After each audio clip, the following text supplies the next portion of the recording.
Peer pressure will get you every time. Be careful, or you might be the next host of this event. Well, I bet you're thinking that I couldn't top that story. I mean, what is more scary than a skinwalker? Guess what? I can! There is another shapeshifter that is way more creepy. Something so horrifying, I barely can bring myself to talk about it. The name of this shapeshifter is the Baykok.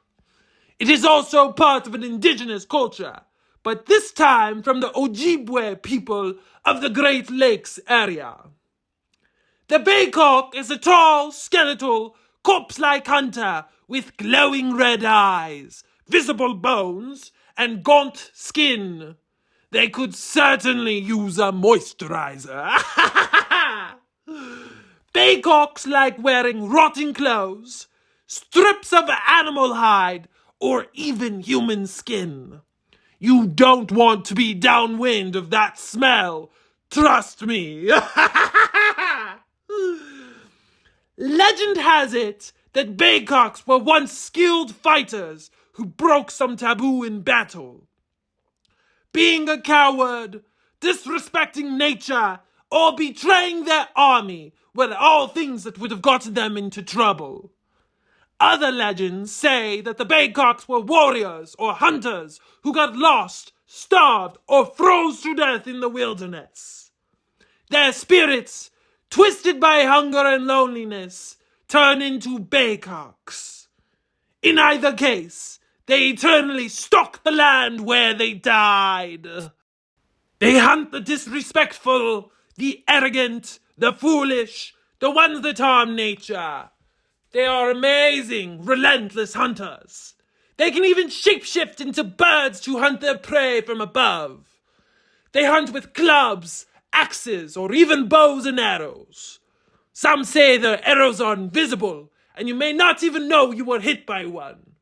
The arrow is poisoned, so you fall asleep.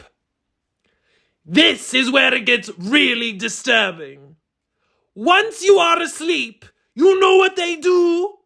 They cut you open and remove your liver. Hold on, it gets worse. Then they sew you back up and send you on your way. When you wake up, you might feel some pain, but there's no evidence that they cut you. You can then go on with your life without even realizing you don't have a liver, until you get sick and die a horrible death. What kind of monster would do such a thing?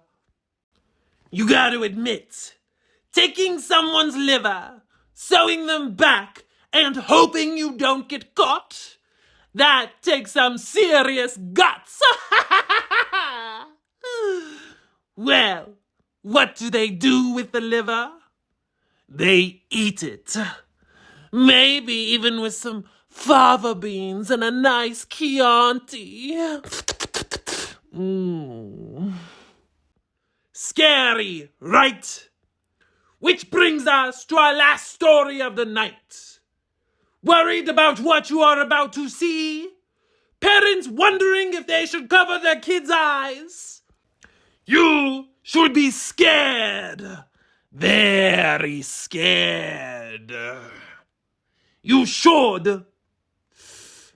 If they were normal Baykoks.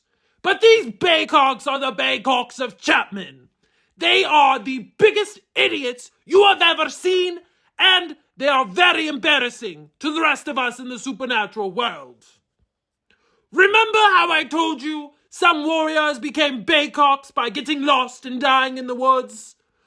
These idiots got really, really, really lost. They are, after all, supposed to be in the Great Lakes area, not in Chapman. I said they were idiots. Clear across the country. So stupid. Ever since they died and became Baykoks, they have been cursed to roam the woods of Chapman, forever repeating their massive nincompoop ways. As the years go by, they have gotten so frustrated that they will go after anyone that just happens to walk in the woods. But they're so dumb, they always mess up. They're monstrously incompetent. I bring you the bumbling Baykoks of Chapman.